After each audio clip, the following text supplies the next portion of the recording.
The Westinghouse Electric Company was getting ready to celebrate its 50th anniversary in the year 1936. So they wrote a letter and sent that letter to some older retirees in Westinghouse Electric, older workers from Westinghouse Air-Brake, the Union Switch and Signal Company, the other Westinghouse companies. They also sent letters to people that they thought may have interacted with George Westinghouse at one time or another. For example, they sent letters to the various railroads. They asked these individuals to write back with personal remembrances of interactions with George Westinghouse. So this large stack of letters came back, and they're very interesting letters, very personal. They're a real insight into his personality. They're a real insight into the various business practices that he had and his ability to get along with people. So it's most interesting and very fortunate that these letters exist today. Those who knew George Westinghouse and served with him in the Army of Industry considered him to be America's greatest industrialist and held him in the highest regard.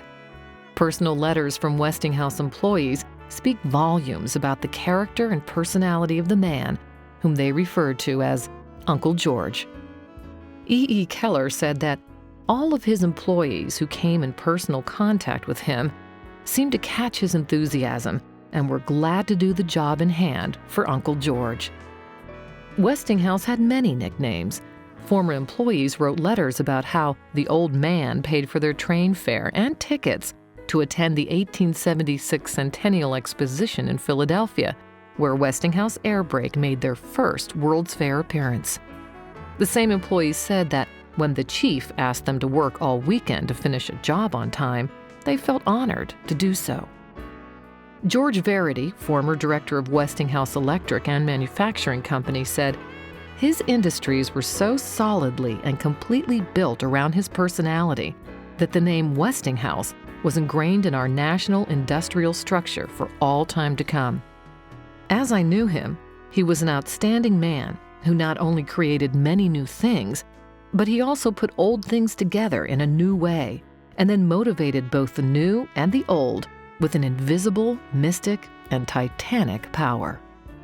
Paul Kravitz said, "I am sure that none of us has ever known a man who combined the qualities of faith, imagination, and courage as they are combined in George Westinghouse, but he was never so engrossed in his great achievements that he did not have time to help a friend in need. I need not say that we shall never see his like again." A former foreman said, "During the panic of 1893, many men were laid off at the electric company.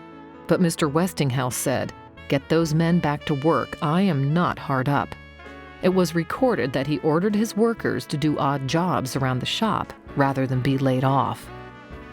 Scientific American said, "He succeeded because he believed in himself and in his invention. An inventor who is a pessimist is doomed to failure." Mr. Samuel Gompers, former president of the American Federation of Labor, said, "I will say this for George Westinghouse. If all employers of men treated their employees with the same consideration as he does, the American Federation of Labor would have to go out of existence."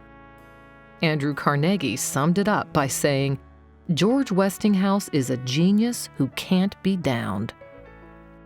In the modern era, when many billionaire CEOs are indicted for fraud, corruption, and theft, their former employees celebrate when they are sent to jail.